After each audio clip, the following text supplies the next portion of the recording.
Hello everyone. So today आज हम समझेंगे कि न्यूटन्स लॉ के बारे में। तो सबसे पहले मेरा स्टार्ट करते हैं कि न्यूटन्स लॉ होता क्या है, मतलब न्यूटन्स ने कौन कौन से नियम दिए थे। तो सबसे पहले हम समझेंगे, एक दिया था सबसे पहला नियम जो होता है वो होता है जड़त्व का नियम। इसको याद करने का सबसे सिंपल तरीका है आलस का नियम। जैसे कि हम सब लोग क्या होते हैं कि आलस रहना चाहते हैं, सब लोग आलसी रहना चाहते हैं। और इसी तरीके से इन्होंने न्यूटन्स ने भी एक आलस का नियम दिया था, यानी कि इसको हम समझ सकते हैं आलस के नियम से। कैसे? जैसे कि हम लोग बैठे हैं तो हम बैठे रहना चाहते हैं, हम चलना नहीं चाहते जब तक हमें कोई फोर्स ना करे। जैसे सुबह हम उठते हैं, यानी कि सुबह जब हम सोते हैं तो हमारी मम्मी ही उठाती है तभी हम उठते हैं।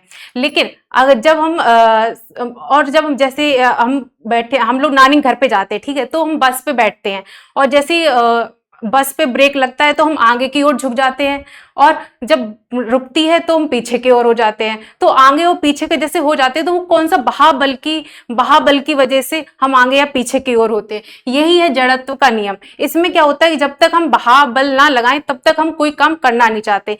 जब तक हमें कोई काम पढ़ने के लिए ना बोले तब तक हम पढ़ेंगे नहीं, यानी कि बाहर बल लगेगा तभी हम आगे बढ़ेंगे। तो वही है जड़त्व का नियम। तो ये हमारा फर्स्ट लॉ कहता है जड़त्व का नियम। आलस के नियम से हम इसको समझ सकते हैं। और सेकंड लॉ जो है वो है संवेग का नियम। तो संवेग का जो नियम है वो हम समझेंगे चोट के नियम से।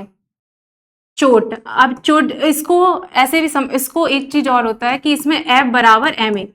अब जैसे ऐसे समझ लो कि हाँ, अगर आप साइकिल चला रहे, आप सामने से साइकिल आ रही है, ठीक है, और साइकिल आपको टक्कर मार देती है तो आपको चोट नहीं लगेगी।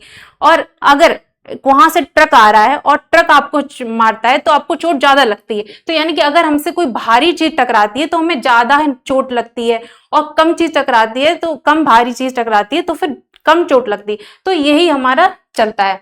तो चोट के नियम से हम याद कर सकते कि ज्यादा मास लगेगा यानी कि ज्यादा बल लगेगा।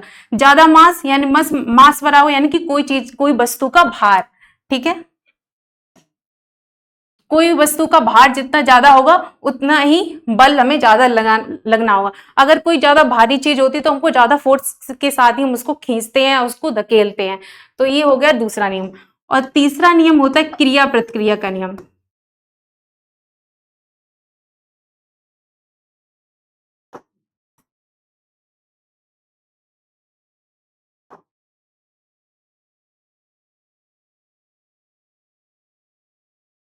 क्रिया प्रतिक्रिया का नियम, इसको हम समझ सकते हैं कि जैसे को तैसा वाला नियम।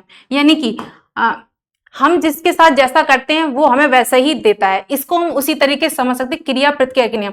अगर हम कहीं पर अपना हाथ किसी दीवार पे मारेंगे तो हमें दीवार भी उतनी ही जोर से वो फोर्स लगाएगी, यानी कि हमें चोट उतनी ही लगेगी।